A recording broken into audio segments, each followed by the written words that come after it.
You are tired of average. You want more out of life. You know you're capable of something greater.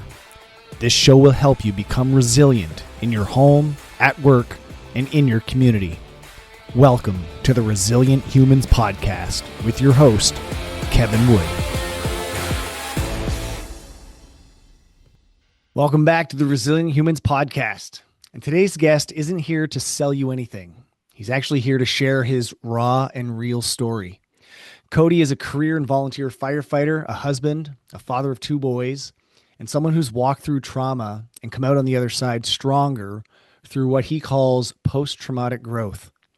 After taking an 18-month leave for mental health, Cody began doing the work, learning how to reframe hardship, seek out challenge, and rebuild himself from the inside out, not just mentally, but physically through a variety of endurance events. But what stands out most about Cody isn't the accomplishments, it's about his willingness to be vulnerable. We just chatted about that right before signing on today. And to talk openly about failure, struggle, and what it actually takes to heal. Cody, welcome to the show. Hey, thanks for having me. No problem. So let's go back a little bit. What were some of those early experiences in your life that shapes how you dealt with adversity?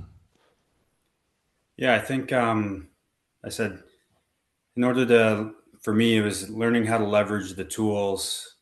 It was really important and took a lot of time to figure out that once I learned to leverage these tools, I could apply it way back in my background. And I didn't learn them until I didn't learn how to use the tools, or I wouldn't have the ability to be exposed to being open to use them without a lot of the things I experienced before I got there. So just to provide some context, maybe we can just go over a little bit of background of kind of everything that led up to me kind of having like a mental health break, and then everything that I used to try and get myself back into a better state. Love it. Let's get into it. So from everything, I'm just your common man, generic dude, nothing special. My childhood was fairly regular. I grew up in rural Ontario, just on a country property. And from everything outside looking in, it was like your normal childhood. So my brother and I grew up together. We're only about 16 months apart. So good buddies since we were little, and doing all the sports, skiing, mountain biking. My mom was big into running. So from about the age of, I think I ran my first 5K when I was like 5. And that progressed up. We do like trail 10Ks when we were like 8 and 9 years old. And everything from the outside looking in, it was normal and status quo.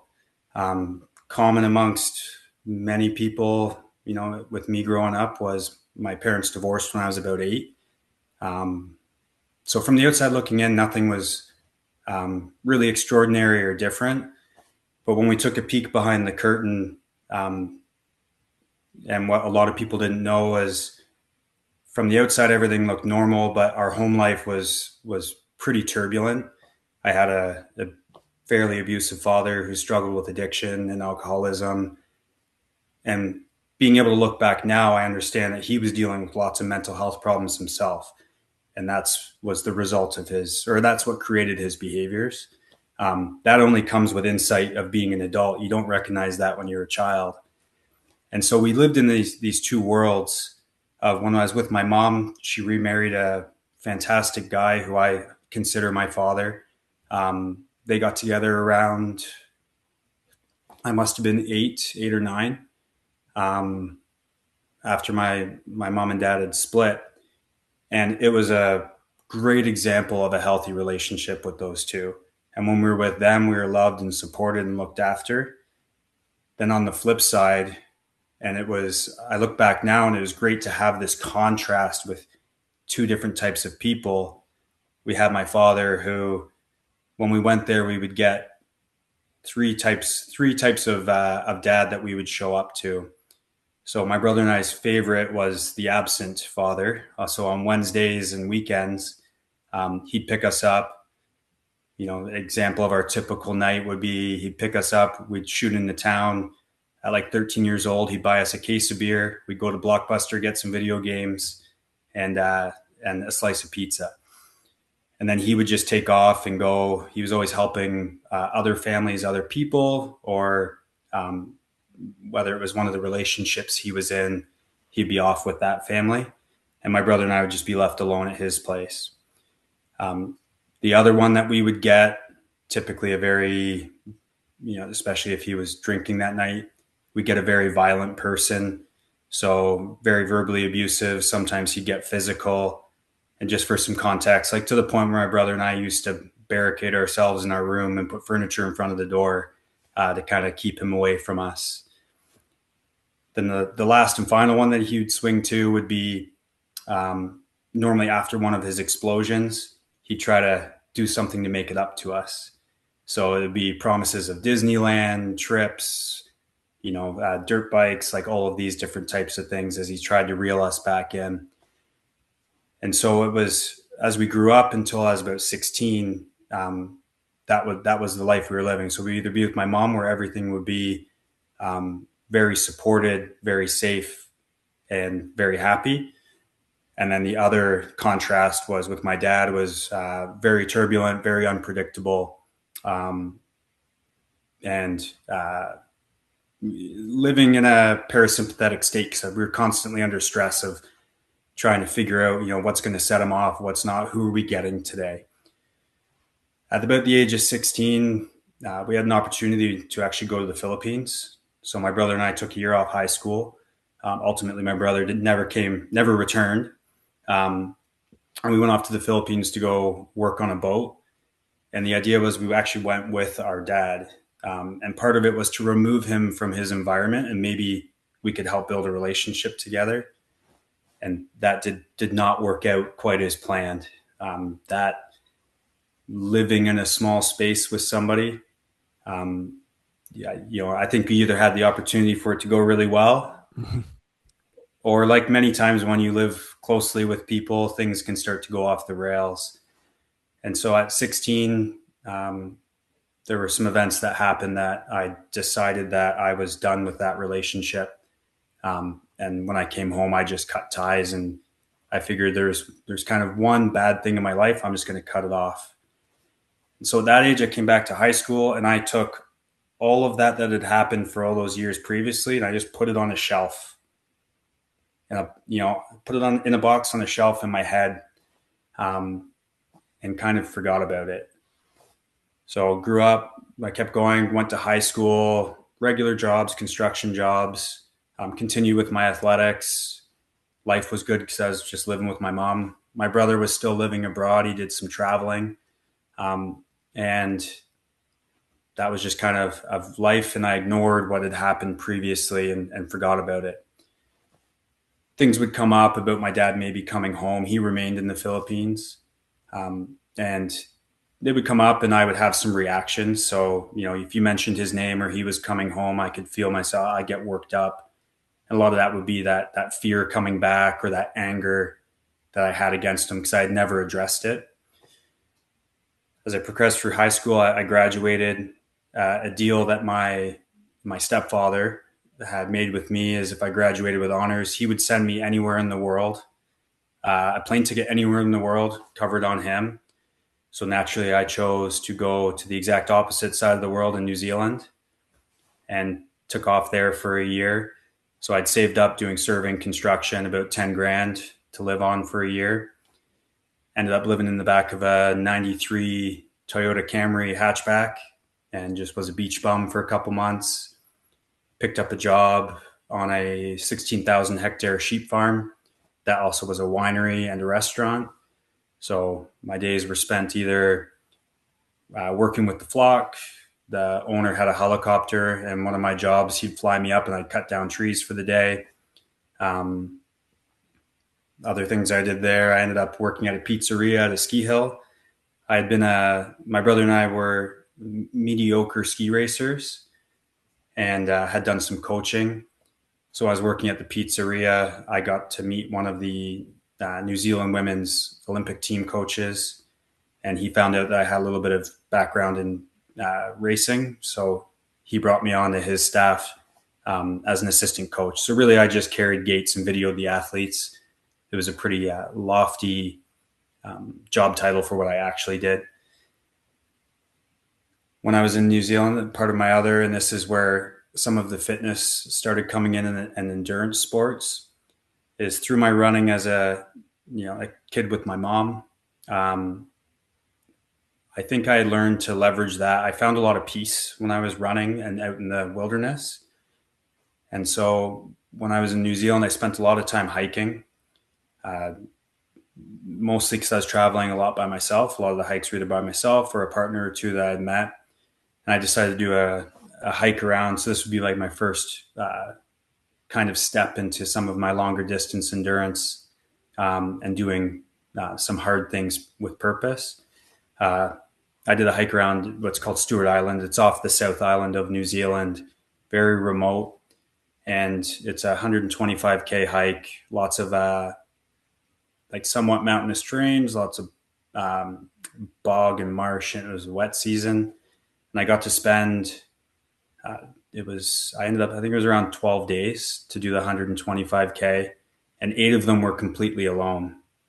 And it was one of my good exposures or first exposures, and consciously being aware that I was really at peace when I was out in the wilderness trying to do hard things, and experiencing them without having to lean on anybody else.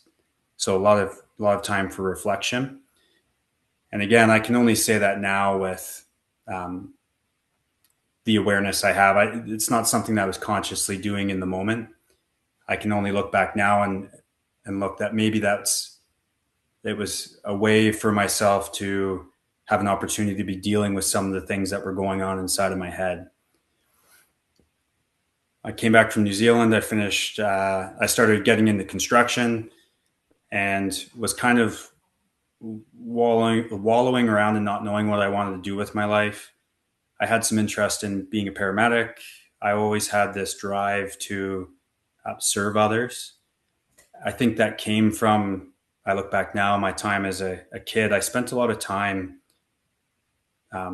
being in a position of trying to protect from my father. So I got the lighter end of the stick when it came to some of his rage, but my brother and my mom got the bulk of it. And so I spent a lot of time as a kid, I think, trying to stand between um, what was happening with him and my brother and mom. And so I think that led to my interest in either wanting to serve as a paramedic. I thought about serving, also joining up in the military to be a medic in the military. And right around that same time, I was currently working as an iron worker for a local union doing tying steel. And my uncle called me up and said, "Hey, have you ever thought about joining the fire service?" And I'm like, "Oh, I want to do this paramedic thing." Well, he was a medic before he started on the fire department, and he quickly dispelled some of my views of what being a paramedic was. He's like, "Dude, it's great you get to help people." He's like, "But you're going to spend a ton of time offloading in the hospital, sitting, waiting around." He's like, "I really think that you would enjoy the fire service." So I had an opportunity. My local fire department back at home, I had moved away and was living somewhere else. Back at home was hiring, so I jumped on and was able to get a ticket to start as a volunteer. Right around in that same year, I had continued with.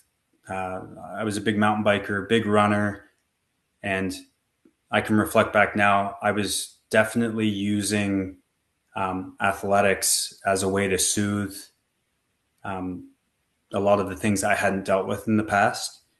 So all throughout my teenage years and into those early years of work life, when I got back from New Zealand, I was constantly pushing the distances, and leveraging that time in the woods to soothe. Unfortunately, another thing that I had learned early in life, when I was 13, and from that point forward, my father had introduced alcohol as a coping mechanism for my brother and I. And so I was leveraging both of these coping mechanisms, one really healthy, the other one very destructive. And unfortunately, because the destructive one got introduced so early, and it was also introduced when we were with him, which was our highest amount of stress, I found I was leveraging that one very frequently. So, hired on the fire department. And around that same time, I'd also gone down. My mom was running a 50K down in the States to celebrate her 50th birthday. She invited me down. I'm like, hey, well, if I'm coming down to support you in the run, I might as well just run it. And again, naive young person. So we jumped down in that same year. All this is happening at the same time. I go do a 50K. It ended up working out fairly well. I had a decent time in it, and I had this false sense of confidence. So we were sitting around with my mom at the campfire that night, and we have a local trail here, the Bruce Trail, that is from Tobermory down to Niagara Falls, essentially. So it's about 885K. And I recently read that someone had beaten the trail record. So it took them 13 days to complete it end to end. And they had that record. So we were there having a couple of celebratory drinks after doing this 50K. And I had opened my big fat mouth and said, I bet I could do that. And it was around the time of my birthday. I was born a preemie out of Orangeville Hospital. I had to get flown out to sick kids because Orangeville didn't have the facilities to support me. So I'm like, why don't I raise some money for Orangeville Peds Ward so that other kids can stay in the hospital. They don't have to get flown away from their mom and go down to sick kids. So I came up with this idea, opened my big mouth and said, hey, let's run this 885K trail, even though the longest I'd ever run was 4 hours before during the race, which is a 50K. And I'm going to do it for a good cause to raise some money. So at the same time, I started on the volunteer fire department. I was working full time as an iron worker. And then I started training for this 885K race. So through that period, this is where, and this will come into the story a bit later, is a key component because I was driving, I was being so busy, my sleep started to suffer significantly because there wasn't enough hours in the day to go to my day job. I would get off, I'd go to training at Rosemont, and then I would try and get some miles in at the end of the, like normally it was at night after training. So I'd work during the day, go to Rosemont training, and then I would run from 10 p.m. till about midnight or 1 a.m., go to sleep, get back up at 4 to go to work. Because I just felt I had to get it in. Same time I started dating my wife. So then that started pulling some of my time away as well in my sleep. So that's kind of the beginning of where I started losing some of my physical resiliency because of sleep, poor nutrition, overtraining, overworking, at the same time as starting with the volunteer fire department. And I'm sure looking back now, you recognize that, but during the time, it's like, it's just my life. It's just what I do. Yeah, Right. yeah, it becomes your normal, right? And same with everything that happened previous with my youth. Like I didn't look at that relationship I had with my dad as like something abnormal because that was my normal. And same with when we get into further or later on about um, as you start to take the dive into having maybe some mental health struggles or dealing with depression or suicidal ideations, you don't recognize it at the time because it's this slow nosedive that creeps up on you, and it just becomes your normal. So you think that this is what everybody else is going through as well. Yeah. Um, Telling the story kind of focuses in on certain moments, but day by day is much slower. Like it's actually drawn out so much more when you're living it versus when you're retelling the story. It's like, oh, why didn't you notice that? Right? Like yeah, it's different. Perspective's 2020. So yeah, it's much easier when you have that bird's eye view now yeah. versus the view from the ground when you're in the moment. And right around this same time, as I was joining up with my volunteer fire department and training for this trail, I also got exposed to kind of my first like traumatic experience with relation to the job. So I had not started any of my training with Rosemont yet. So I had zero skills when it came to emergency services, zero experience. And I was driving and came across a MVC that ended up being a fatality. And it was a woman down in the ditch. There was another vehicle up on the roadway. And I went down to go check on her. I said I have no skills, but I figured I can go check and see if there's anything I can do to help. And she had agonal respirations, ended up going VSA. Thankfully, there was an off-duty nurse there that was able to help, and we did compressions. She was trapped, so there's nothing we could do to remove her. We tried to resuscitate until ambulance and fire got there. And that was the first time that I had this feeling of absolute helplessness, and I didn't have the skills that I thought I needed to be able to help or perform. And it'll tie in later that this ended up, and same thing, I walked away from that call thinking nothing of it. Oh, I want to enter the fire service. This must be the normal. And it really set a mentality in my head of I never want to feel that way again. So I'm going to do everything I can to hone skills, gain education, to be able to never feel that way again. And same thing, just like all the issues previous in my past, I took that call, I put it in the box, I put it on the shelf, and started to let the dust settle on it and forgot about it. So I started my career with Rosemont, absolutely love firefighting. Fall in love with it, decided that's what I want to do as my career. At the end of that year, I ended up running that Bruce Trail race. I was fortunate enough. I had tons and tons of support, lots of people out helping me, guide runners. My relationship with my now wife was developing. She ended up being part of my support crew and completed that race. And we'll tag into a little bit later of how such a difficult event was actually, it set a very good benchmark for the rest of my life of now I have this standard of something that's hard. And now I was able to compare everything else in my life to that very, very hard thing. So I ended up doing it in about 12 days, 12 days, 7 hours, got the new record. It's since been beaten. I think it's at 8 days now. Oh my God. Just unbelievable. Some of these athletes.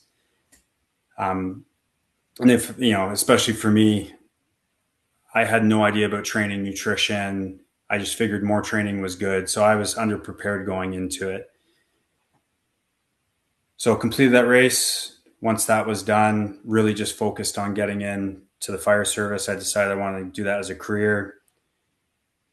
Got hired on St. Catharines. I forget what year that was. Did 4 great years down there with that department. Had my first kid. A whole other new struggle, having a new baby. I was commuting long distance down to St. Catharines. It's about 2.5 hours each way. But absolutely love that department. Had a great experience there. They are like many big cities.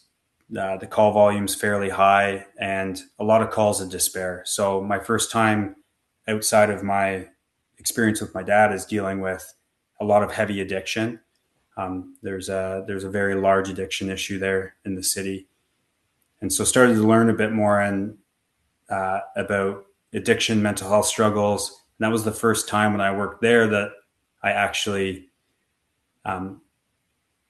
started to seek a bit more understanding about people's mental health and the actions it can cause them to make. So addiction, I learned quickly there, was a coping mechanism for something else that seriously happened with a lot of these people once you started to learn their stories. And that started to gnaw away. And it was maybe my first realization that my understanding of, leveraging alcohol in my own personal life as a coping mechanism for things I've been going through. Because through that time, sleep had been down, some of my stressors and anxieties I could feel had started to creep up. And I was using alcohol as a coping a lot of times to sleep or to relax at the end of the day. I do 4 years with St. Catharines. I end up going, having an opportunity to move over class for class, which is rare in the fire service. So they would hire at a similar pay grade, and got hired with the town of Orangeville, which is local to me, about 20 minutes away, and have worked 8 years with them now. Had my second child. I switched now, and this is a sleep component. In St. Catharines, I started 2 years of 10s and 14s, went to 2 years of 24-hour shift. When I came back to Orangeville, we went back to 10s and 14s. And then we've more recently switched in the last 5 years to 24 again. But those switch patterns had also really had a huge effect on sleep disruption for me. And so I just was slowly I was getting ground away, very, very dedicated to the job. I'd throw a lot into it. Off duty, on duty, I was constantly studying, was trying to raise my boys, was volunteering at Rosemont, and I was just slowly starting to get ground down. At the time, I didn't notice the signs and symptoms of starting to fall into a depression. My wife definitely did. But same with her, it was that boiled frog. Because it was over time with her, she couldn't see the extremes of it, but she definitely recognized that I was starting to struggle. Drinking went up, like all the classic signs: more irritable, more withdrawn, not wanting to go out with friends anymore. And I just dismissed it as I was just really busy raising my kids and throwing myself into work. Also during that period is I lost one of my key coping mechanisms, which was fitness.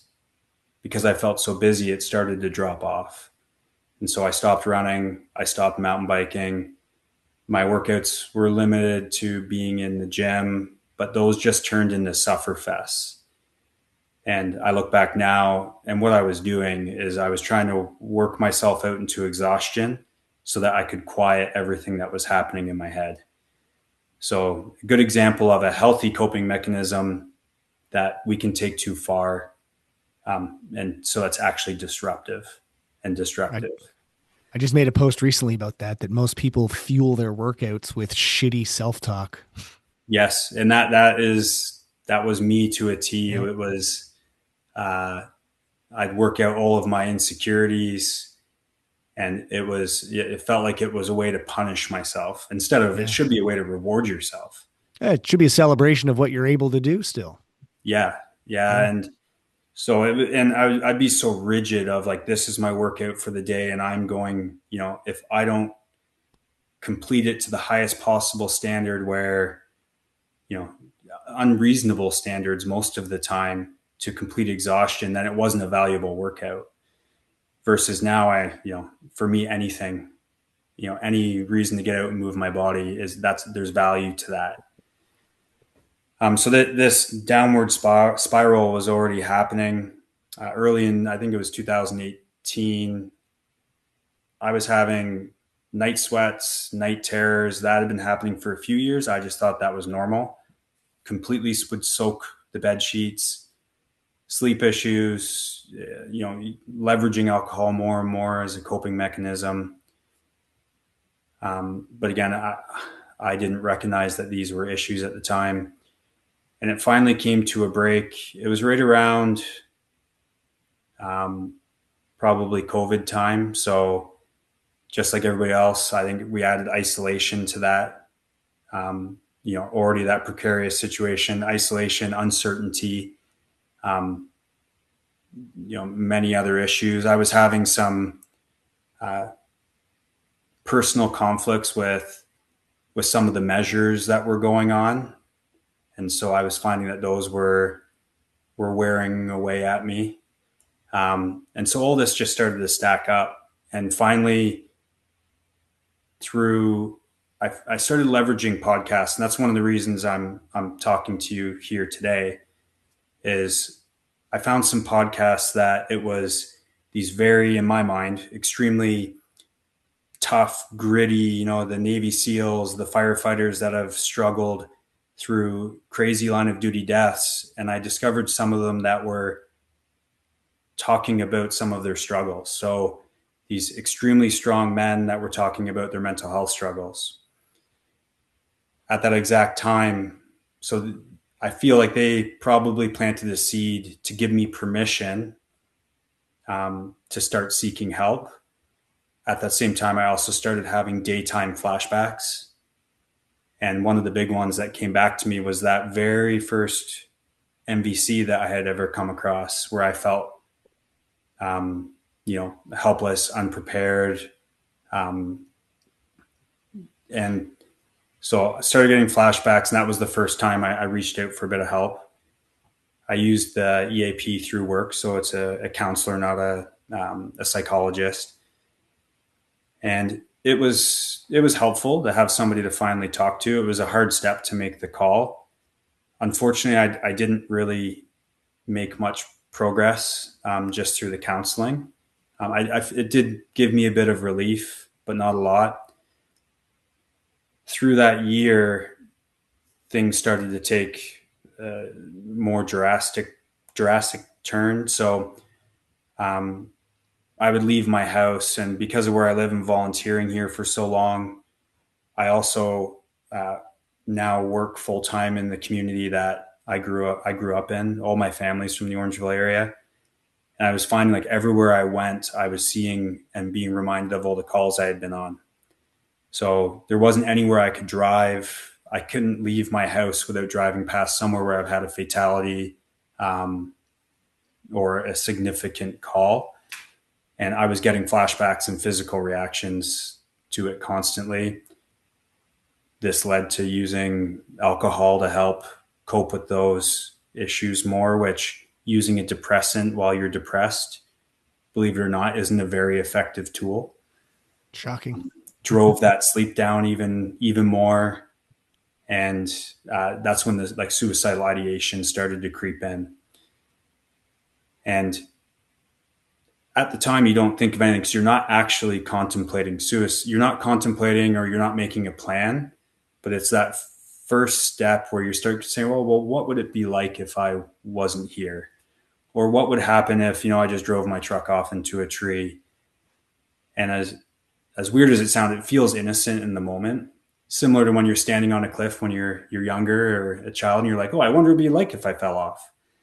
But I look back now, and it's well recognized that that's kind of those first signs.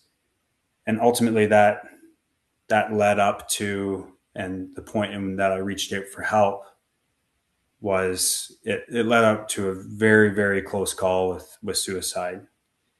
And I'm very thankful now that obviously I didn't carry that out. And so it was after that very close call, and of course alcohol was involved, like it normally is with that close call. That's where I reached out for the first time to a occupational specific therapist. And so I found one locally in Orangeville. She specializes in first responders, and I called her up, gave her a lowdown, and that's when she recommended that maybe I take a pause from work so that I can have a good environment to reset, so I can start learning and leveraging some tools. It was funny in the moment because I said to her, oh, I just need another 2 weeks at work to button some things up before I come off, which is ridiculous. I am not that important that I need to be at work for a couple more weeks when, I was just there contemplating suicide. Are you really in that right frame of mind in the workplace? Ultimately, I did take her advice, and we hit pause on the career. And what I thought in my mind was going to be, okay, I'll get in there 2-3 months, and I'll be able to fix all these problems, and I'll get back on the rigs, which ultimately led to it was an 18-month journey of being off the trucks before I came back to work.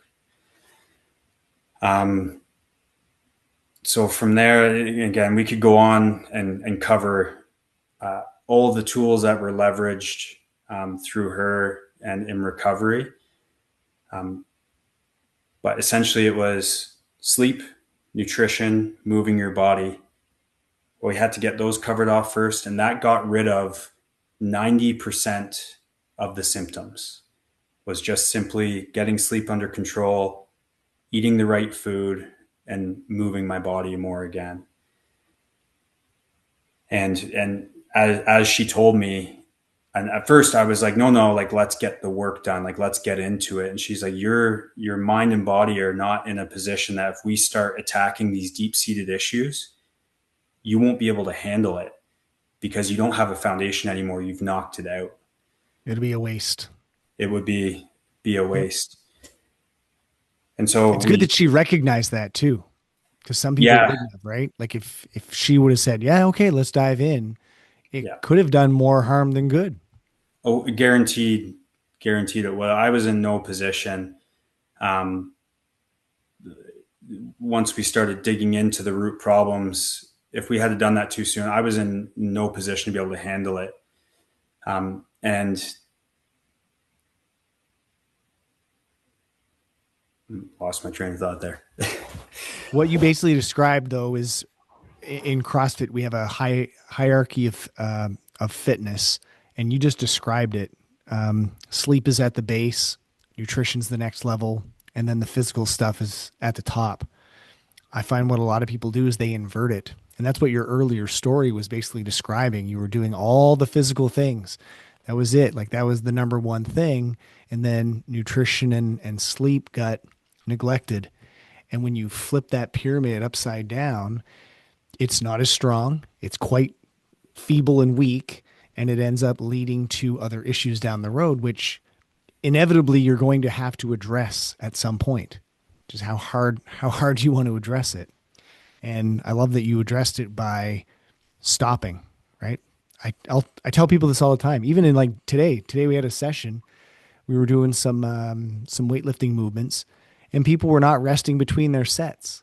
I'm like, that's a part of the training. Like you have to just not do something for a couple minutes. That's all. I'm not asking you to take like a half hour off your sets here.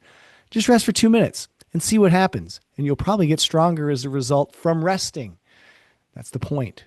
And that's to make that point, to extrapolate that into your daily life is important, because you just keep piling more and more and more on top of that pile, it's going to come crashing down. And that's, I think, a lot of, in particular, first responders, because of their personality type, They want to help. They want to do more everything. more is always better, right? Like Mm-hmm.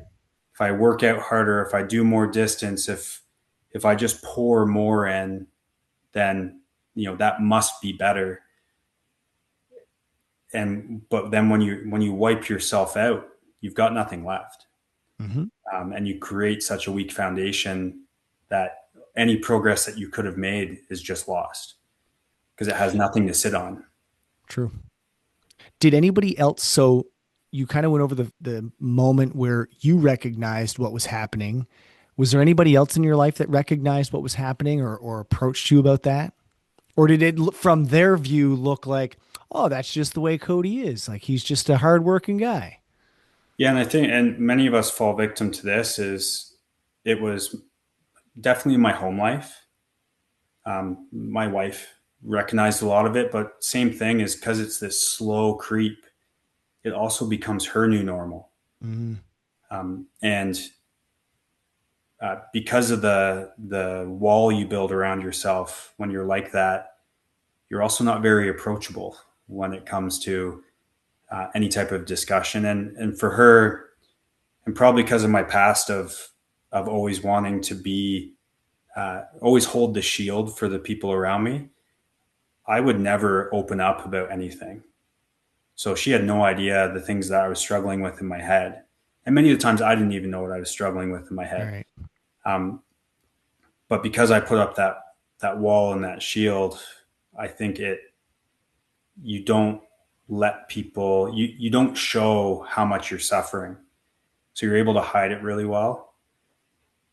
And they're like, oh, there's a fit guy that if I'm performing well at work, work was actually my happy place because it's easy. It's very structured. I don't have all the stresses of, raising kids and family life and finances and all that when I'm at work. That's what I'm good at.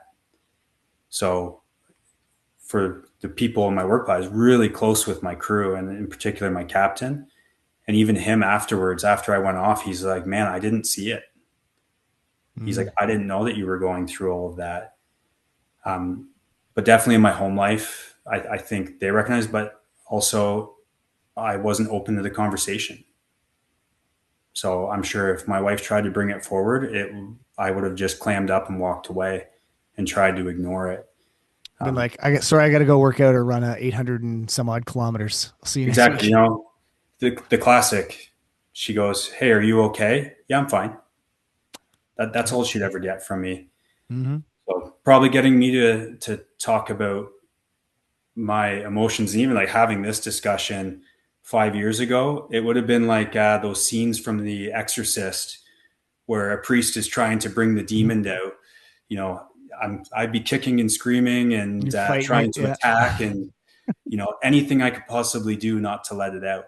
Yeah. Um, which it's so much better when you can have conversations like this, and it brings I would have never realized it brings you a ton of relief, and there's no shame True. involved in it because the more you talk about it, and in particular with men, the more you realize that you're not unique.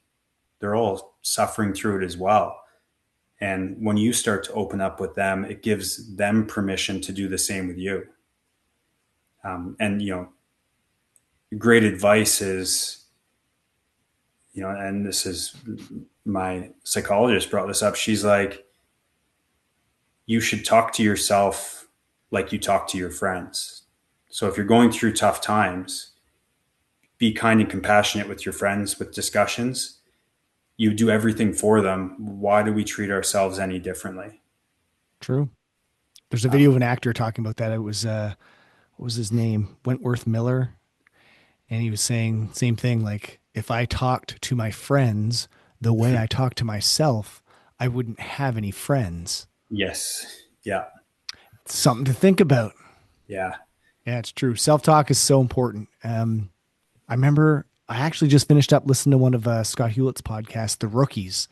It was one of his earlier episodes, and solid advice because these guys that just got on were talking about self-talk and how important it is. So such a cool. It's a good topic.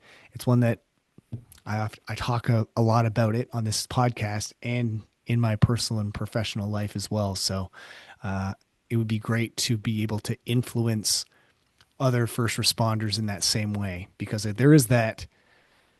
I don't know if it's pressure, stigma. I don't know. That's not the right word for it, but this kind of a culture of toughness and, suck it up, just get over it. And so in your view of things, what's the difference between, getting through it and then actually experiencing that post traumatic growth that you talked about earlier? So I think when you just focus on putting your head down and walking through the brick wall, so I'm just gonna push through. There's no reflection there. Mm. So it's just I'm just pushing. I'm head down, constantly going forward. Which there's times and places for in our job, and that's the hard part. And we'll talk about a little later about um, some of how like reframing helps with this. There's times to put your head down and just go to work, but also it's very difficult to have any reflection while you're doing that because you're putting in so much effort. You don't have time to reflect on what's actually going on. Versus if you let off the gas for a little bit and relax, you have time for reflection, which that's where the growth comes. It doesn't come through doing the act or the hard thing. It comes through the reflection that happens afterwards. Because when you're doing something hard, it's really hard to be in the right frame of mind to be able to take away all of the positives from it. And so that through all of the work, I was able to finally get into a place where I wasn't reacting as much. I wasn't just in that parasympathetic state. and started to learn that tool of reframing. So once I was able to relax, settle, and step back and take a lot of that stimulus away. And one of the first instances where I used it was when I got the PTSD diagnosis. My first instinct was like, oh, I've got this big scary thing, and it happened to me, and it's like a disorder. And I was able to do a bit of research and understand that a lot of the symptomology is very similar to like CTE. So actual physical brain trauma, and it actually shows up in the brain, PTSD, with a lot of similar physiological responses as like PTSD and head trauma um, share a lot of the same negative brain patterns. And the first thing I reframed was, well, do I have this disorder or is it just an injury? What was nice about an injury is I could just rehab it just like I would any other injury. So the power was now in my hands, where I felt with a disorder, I didn't have the power to fix it because it was just something that was happening to me. And so that first little bit of reframing of, well, I'm going to treat this just like an injury, which means that I can do the work. The power is in my hands to do the work to get myself Yep. better, and I can take steps to do it. Just like I would to rehab a shoulder or a knee or any other type of physical injury. And it also reframes that it's temporary. Yes, that It's was not that it's was the not big one. permanent. Yeah, Yeah. that this wasn't something forever. This is something that can get better, and it was very helpful to have other people share their experiences, and they were living examples of that it can get better, and not only better, but um, not only getting yourself back to where you were, but through that, because you're aware, you can actually improve yourself based on those same tools. So it was actually very, very, it created a lot of hope, It's good. which when you're depressed, it's hard to find hope in things. Yep. A lot of time that reframing is just a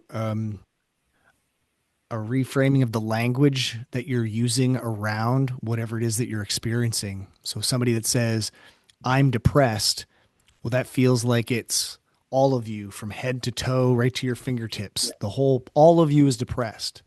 Or you could say, part of me is depressed. Okay, well, which part is that? Let's Yeah. focus, And then is it part of me is currently depressed? Okay, well, now we've reframed the timing of it. Now Yeah. well, this is something that I can do something about and work on, and it's not permanent, and I'm going to get better as a result of the things that I can do. Like what's in your sphere of control? So Yeah. if you keep framing things as it's happening to me, the world is against me. Is it really? Or is it just this one component? Yeah. And that happening to me is like, that was a realization I had. Like when I was framing it as these things were happening to me, it made me a victim. Mm-hmm. And when I was in that victim state, the responsibility wasn't on me to get better, You're right? It speaking was my someone else's language. Yep. responsibility to um, remove that weight that was on me, that because somebody else had placed it there. Versus as soon as I reframed it, that was my responsibility. Well, then that gave me the power. I'm going to take the weight away myself. I don't need somebody else. And that's not to say I don't need others around me to help me by any means. But of the ultimate responsibility, which empowers you so much. Um, and yes, yeah, so like learning that was like that first small step of reframing. And if you had have told 22-year-old Cody that simply changing the words around an event and how you thought about it would completely um, change how you look at it, I would have looked at you like you're some hocus pocus woo woo person, and would have dismissed it. But learning it now, and you start reframing it back to those events in your life, like I was just talking to a friend recently. I'm like, I wouldn't trade that brush with suicide for anything in the world. Like I appreciate it so much now because it creates that contrast to where I am today. And even if I have a bad day, a bad week, a bad month, it's nothing compared to where I knew where I was. Mm. And so it's very easy now to go like, yeah, I'm having a bad month. I have the tools. I know how to fix it, but I'm still nowhere near what I was. And when I look back in my childhood and I could sit there and go, that horrible thing happened to me from my father and the way that he treated my family and I. But I look at it now, same, I wouldn't trade it because he taught me how not to treat my children. And it relieves all of that pressure, because now I said, instead of this horrible thing that happened to me, I went, what a great opportunity to learn so that I can be a much better father to my own kids. And so I think for first responders, it can be so helpful to take those difficult calls, and instead of Mm. going, oh, that horrible call happened. Yes, it was a horrible thing, but you can reframe it to go and instead, what did I learn from it? What was I able to do good for that situation instead of just Yep. carrying it Yep. as this weight? How did And I when you, make that situation better? yeah.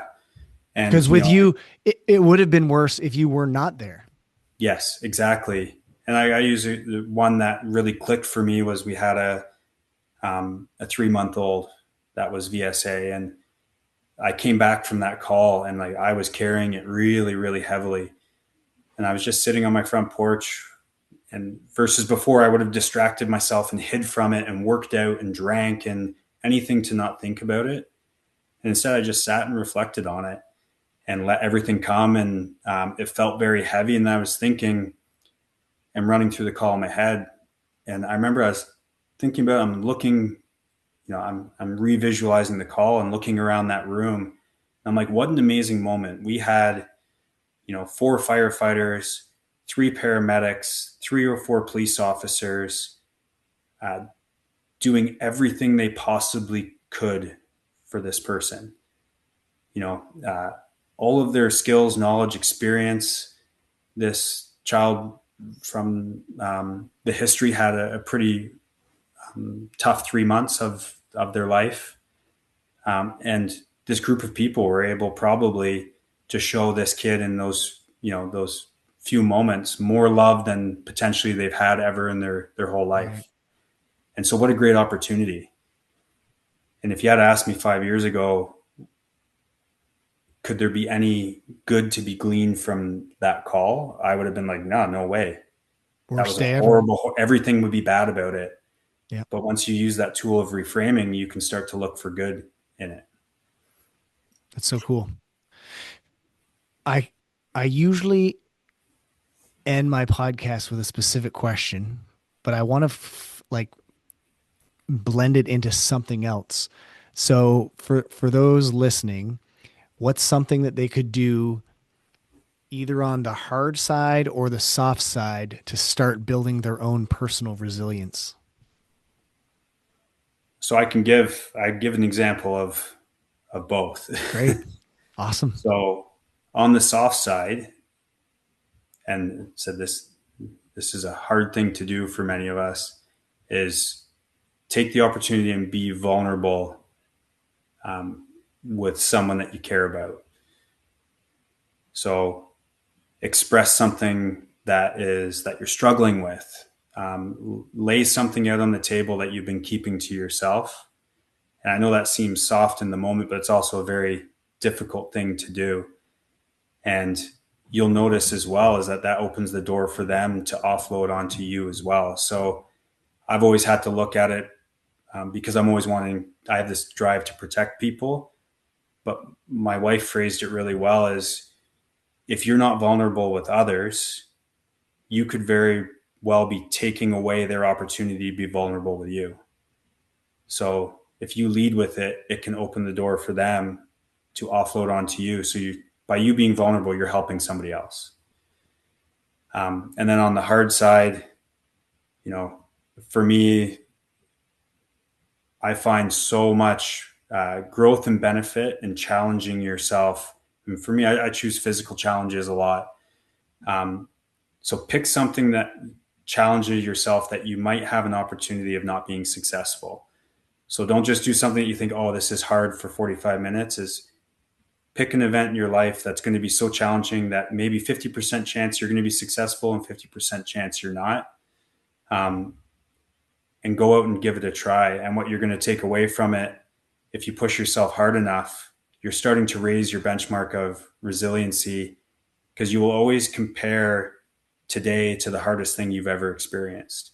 Yep. And the higher you can raise that benchmark, the easier the problems of today seem. You're really describing a misogi. I don't know if you've Yes, heard. that's exactly. Yeah. As long there's one, the other rule is you can't die. Yes, that is yeah. my wife's made that one clear. Yeah. Yeah. So for me this year, I have a 100-miler I'm planning in June. Nice. And then the bigger one is I've had the opportunity to go down and do smoke divers in the States, which is a 6-day, very, very physical, very low percentage chance of making through. And for me, either way, on both of those, high percentage chance of failure. But we say commonly in jiu-jitsu, you win or you learn. So even if you're not successful, you're learning, which is still a win.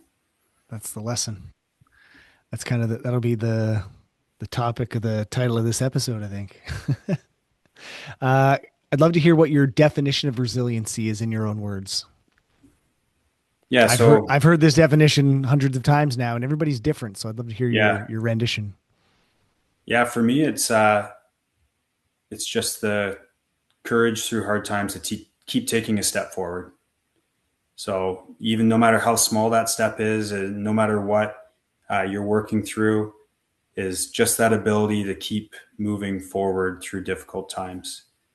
So for me, during my long races, a lot of the times that resiliency is just focusing on making it to the next 50 meters. During my, times where I was depressed and contemplating suicide, that small step might just be surviving another day.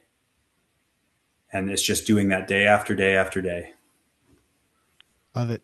Cody, it's been a pleasure meeting you and talking with you today. Thank you so much for sharing your story.